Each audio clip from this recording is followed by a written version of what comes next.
¿Por qué el libro de Génesis tiene dos relatos diferentes sobre la creación del ser humano? ¿Por qué parece que hay una contradicción entre el capítulo 1 y el capítulo 2? ¿Será un error o un mensaje oculto que ha permanecido velado por siglos? El enigma de las dos creaciones en Génesis, lo que nunca imaginaste. Esta pregunta ha inquietado a teólogos, rabinos, estudiosos bíblicos y buscadores espirituales desde hace siglos. Dos versiones distintas, dos estilos narrativos, dos imágenes del ser humano. ¿Pero qué significa todo esto? ¿Estamos ante una contradicción literaria o ante una revelación que nos está mostrando una verdad más profunda sobre nuestra propia naturaleza? En el capítulo 1 de Génesis se nos presenta una escena casi cósmica.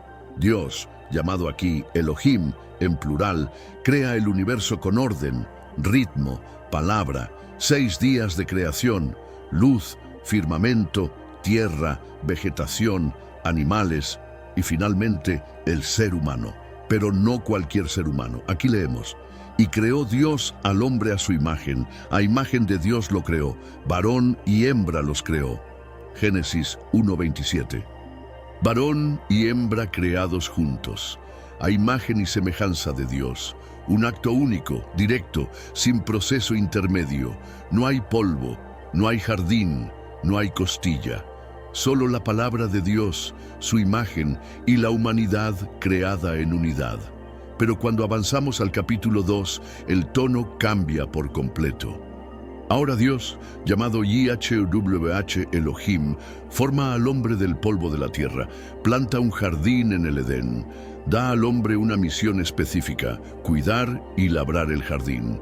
Luego ve que el hombre está solo y decide crear una mujer, no desde la nada, sino de la costilla del varón. Dos relatos contradictorios o complementarios. La tradición rabínica antigua ya había notado esta aparente duplicación. Algunos intérpretes afirman que son simplemente dos perspectivas sobre el mismo evento, pero otros, especialmente los místicos judíos, los cabalistas y más tarde los gnósticos cristianos, intuyeron algo mucho más profundo, que estos no eran dos relatos sobre una misma creación, sino la narración de dos creaciones diferentes, dos humanidades, dos naturalezas, dos destinos. En esta interpretación, el ser humano creado en el capítulo 1 sería una humanidad espiritual, colectiva, arquetípica. Adam, en hebreo, puede referirse tanto a una persona como a toda la humanidad. Y aquí, claramente, varón y hembra son creados al mismo tiempo, en un mismo acto, a imagen de Dios. Pero esa imagen no implica un cuerpo físico. Algunos estudiosos afirman que se trata de seres de luz, incorpóreos, hechos a la semejanza espiritual del Creador. No se menciona el Edén, ni un lugar específico. Estos seres son enviados a poblar toda la tierra, a ejercer dominio sobre la creación. Un tipo de humanidad cósmica. Pero en el capítulo 2 se describe a un hombre formado del polvo, con un cuerpo, con necesidades. Este hombre no es creado a imagen como antes. No aparece acompañado de una mujer desde el inicio. Es un ser solitario que necesita ayuda. Solo después, Dios forma a la mujer de su costado. Ambos son colocados en un jardín delimitado, no en toda la tierra. ¿No te parece extraño? Muchos místicos antiguos veían aquí una distinción radical. El hombre del capítulo 1 sería el reflejo de la divinidad espiritual, mientras que el del capítulo 2 es un ser limitado, físico, caído. Algunos textos, como el Zohar, afirman que el primer Adán era un ser de luz, antes de haber sido revestido de carne. El pecado original, según esta visión, no fue una simple desobediencia, sino el descenso de la humanidad espiritual a la materia.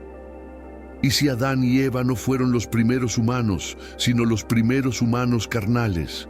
Los gnósticos iban incluso más allá. Para ellos, el Dios que aparece en el capítulo 1, Elohim, es el Creador Supremo, el Dios de la plenitud. Pero el que forma al hombre en el capítulo 2, Ita Echa EVH, Elohim, es una manifestación secundaria, a veces incluso identificada con el demiurgo, el artesano que moldea el mundo material e imperfecto. Esto explicaría por qué el primer humano es creado con la palabra, sin contacto físico, mientras que el segundo es moldeado como el barro por un alfarero. Lo espiritual frente a lo material, el alma frente al cuerpo, la eternidad frente al tiempo. Pero hay más. Cuando Caín mata a Abel y teme ser asesinado por otros, ¿quiénes eran esos otros si solo existían sus padres y su hermano? Una posible respuesta es que existían otros humanos. Los del capítulo 1. Sería entonces una humanidad anterior, paralela, diferente, una humanidad dispersa por la tierra, no ubicada en el Edén, una línea olvidada o tal vez aún viva. Algunas tradiciones esotéricas modernas hablan de almas viejas, semillas estelares, linajes espirituales, ideas que resuenan con esta antigua distinción. Fantasía moderna o una intuición profunda que encuentra raíces en el mismo Génesis. El Midrash, una antigua colección de comentarios rabínicos, incluso plantea que la mujer del capítulo 1 no era Eva, sino Lilith, una figura independiente que no quiso someterse a Adán y que fue expulsada del Edén. Así, Eva sería una segunda creación, posterior. Entonces, existieron dos mujeres, dos comienzos, dos linajes. Los manuscritos del Mar Muerto también sugieren dualidades humanas, hijos de la luz y hijos de las tinieblas. Esta no es una simple metáfora. Es una manera de hablar de naturalezas distintas, de esencias diferentes. Incluso el lenguaje hebreo apoya esta distinción. En Génesis 1, el verbo usado para crear es bara, crear de la nada, mientras que en Génesis 2 se usa yatzar, que significa formar, moldear. Son dos acciones distintas, una divina y otra artesanal. Y si lo llevamos a lo espiritual, esta doble creación puede ser entendida como la representación interna del ser humano. Tú y yo también llevamos dentro esas dos naturalezas, una imagen divina que anhela lo eterno y una forma terrenal que se arrastra por el polvo. San Pablo lo explicó con claridad. El primer hombre, Adán, fue hecho alma viviente. El postrer Adán, espíritu vivificante. 1 Corintios 15:45. El primero, el del Edén, representa nuestra parte caída. El segundo, Cristo, representa la restauración de esa imagen perdida. El conflicto de la humanidad es entonces el conflicto entre Génesis 1 y Génesis 2, entre lo que fuimos y en lo que nos convertimos. Y el propósito divino no es descartar nuestra naturaleza física, sino redimirla, elevarla, transfigurarla. Por eso, Cristo vino como hombre, no como espíritu flotante. Tomó forma humana para unir en sí mismo ambas naturalezas.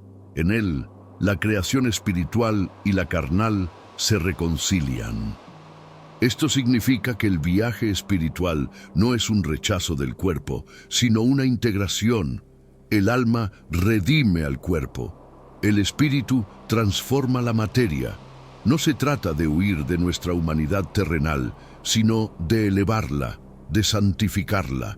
Cada acto de amor, cada gesto de compasión, cada momento de conexión con lo divino es un paso hacia esa unión sagrada entre lo celestial y lo terrenal. El cuerpo no es una prisión, sino un templo donde lo eterno se manifiesta en lo temporal. Adán fue colocado en el Edén para cultivar y guardar. Falló. Pero Cristo, como nuevo Adán, cumplió esa misión. Y ahora, tú y yo somos invitados a continuar ese proceso. No somos meros espectadores de esta historia, sino participantes activos. Cada día, al elegir la bondad sobre el egoísmo, la verdad sobre la ilusión, estamos recreando el Edén en nuestros corazones. La caída no es el final, sino el comienzo de un camino de regreso, donde cada paso cuenta. Tal vez el secreto de las dos creaciones no sea un misterio teológico abstracto. Tal vez sea un llamado personal a despertar la imagen divina dentro de nosotros, a recordar que no fuimos creados solo para arrastrarnos por el polvo, sino para reflejar la gloria de Dios. En cada respiro, en cada decisión, llevamos la semilla de lo que alguna vez fuimos y de lo que estamos destinados a ser. La dualidad no es una contradicción, sino una invitación a trascender. Y entonces la pregunta cambia. Ya no es un debate sobre dos relatos antiguos, sino un espejo de nuestra propia naturaleza dual. Llevamos dentro tanto el polvo de la tierra como el aliento divino, y cada día decidimos cuál de estas esencias guiará nuestros pasos. ¿Nos moverá el miedo a nuestras limitaciones o la fe en nuestro potencial sagrado?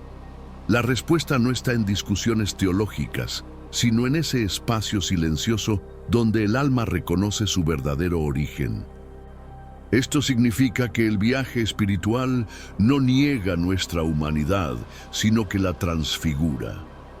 El cuerpo no es un obstáculo, sino el instrumento a través del cual el espíritu se manifiesta. Cuando integramos estas dos dimensiones, lo terrenal y lo celestial, descubrimos que nuestro propósito final es ser puentes entre ambos reinos, transformando cada acción cotidiana en un acto de amor sagrado. Y entonces, la pregunta ya no es sobre el pasado, sino sobre el presente. ¿Qué eliges manifestar hoy? Si este estudio sobre el enigma de las dos creaciones en Génesis, lo que nunca imaginaste, te ha inspirado, no olvides suscribirte a nuestro canal y activar las notificaciones para recibir más contenido sobre la Biblia, crecimiento espiritual y enseñanzas de Jesús. Aquí encontrarás reflexiones sobre la vida cristiana, narrativas sagradas y parábolas bíblicas. Únete a nuestra comunidad de seguidores de Cristo mientras exploramos juntos los significados bíblicos y descubrimos nuevas lecciones de vida cristiana. Comparte este video y ayúdanos a difundir la palabra de Dios.